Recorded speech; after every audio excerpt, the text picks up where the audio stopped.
नमस्कार दोस्तों, मैं हूं आलोक जैन।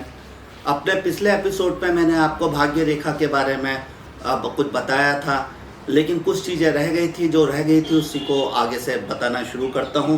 कुछ लोगों की भाग्य रेखा सीधी नहीं होती, ऐसे घूमती हुई सी आती है, नाचती हुई सी आती है। तो इसका मतलब ये है कि उस तरह के लोग जो है जनरली काम नहीं करना चाहते, या जब तक उनको कोई मोटिवेशन ना हो, बिना मोटिवेशन के काम नहीं करेंगे है वो लोग। इस टाइप का उन लोगों का नेचर होता है। कभी कभी ये भाग्य रेखा और लाइफ लाइन, ये दोनों करीब करीब साथ साथ चलती हैं। तो इन दोनों के बीच में कई बार एक लाइन और आ जाती है। मैंने पहले एपिसोड्स में बताया था कि कई बार लाइफ लाइन कट रही हो, उसके बीच में एक लाइन आ जाए तो वो एक अलग लाइन होती है, वो बहुत अच्छी लाइन होती है।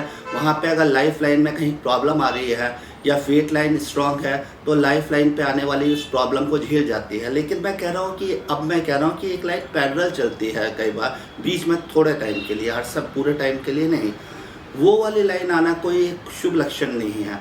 बेसिकली ये ऐसा है कि जैसे किसी के बीच में कोई आदमी घुस गया, तो ये उसी टाइप की डिस्टर्बिंग लाइन है जिसके अंदर आदमी की हेल्थ और उसकी फाइनेंशियल प्रॉब्लम्स वगैरह आ जाती हैं। लेकिन कहा जाता है कि ये लाइन जनरली जाते समय एक अच्छा फल देकर जाती है। इसी तरह हमारी जो फेट लाइन है, ये अगर और जहाँ पर हमारे दिमाग की रेखा से मिलती है, वहाँ पर जाके अगर ये ख़त्म हो जाती है ये वाली लाइन, तो इसका मतलब ये है कि वो आदमी की अचानक, मतलब काम करते करते ना अचानक ही उसका रिटायरमेंट वगैरह आ जाता है। लेकिन अगर वही लाइन आगे फिर चलकर और ऊपर तक जाती है और हमारे हृदय की रेखा से मिल जाती है, तो इसका मतलब ये है कि उसको एक और अपॉर्चुनिटी मिलेगी आगे बेटरमेंट के लिए। या एक ही लाइन अगर कंटिन्यू यहाँ तक पहुँच रही है तो इसका मतलब वो आदमी एक अच्छे टाइम तक काम करने के बाद में रिटायर होगा।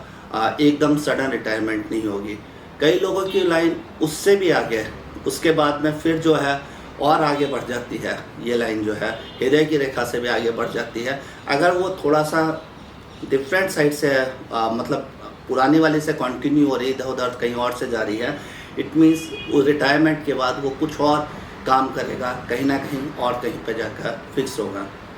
कई बार हार्ड लाइन के ये जो अपना भाग्य रेखा है, इसके साथ में एक हल्की सी रेखा ना थोड़ा सा कर्व करती हुई लूना माउंट चंद्रमा की तरफ आ जाती है।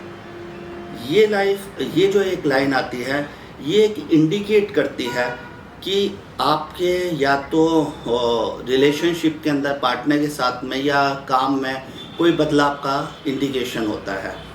और वो इंडिकेशन किस तरह से होता है, अच्छा है या ख़राब है, उसके लिए आपको देखना पड़ता है कि उसके बाद की आपकी भाग्य रेखा कैसी है। अगर उसके बाद की भाग्य रेखा स्ट्रांग है तो वो अगर चेंज करते हैं, दूसरी साइड पे जाते हैं तो अच्छा होगा। लेकिन अगर ख़राब है तो वो नुकसान देगा। और यही इंडिकेशन अगर ये इसके बाद में, चेंज के बाद में वो लाइन उठती हुई आगे अगर सूरज की रेखा ये जो है इसकी साइड पर आ जाती है, आपकी जो फेट लाइन है या उसकी ब्रांच वगैरह कोई निकल के, तो इसका मतलब वो जो है एक अच्छा चांस है आपको चेंज करने के लिए, आपके लिए फ़ायदेमंद रहेगा। और अगर ये कहीं ना कहीं थोड़ा सा उसकी कोई ब्रांच या एक कर्व करते हुए मरकरी लाइन के पास, ये मरकरी माउंट के पास पहुंच जाती है, तो इसका मतलब है कि वो बिज़नेस या फिर साइंटिफिक चीज़ों से रिलेटेड अगर काम रहेगा तो वो ज़्यादा बेटर रहेगा। तो ये था दोस्तों कुछ भाग्य रेखा के बारे में, मैंने आपको कुछ बताया। आगे मैं कुछ और लाइनों के बारे में और कुछ रेखाओं के बारे में बताऊंगा। तो तब तक आप मेरे साथ जुड़े रहिए, औरों को भी जोड़ते रहिए। अगर आपको कोई मेरा एपिसोड पसंद आया तो इसको लाइक कीजिएगा।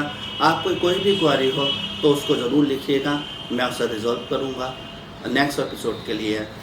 नमस्कार।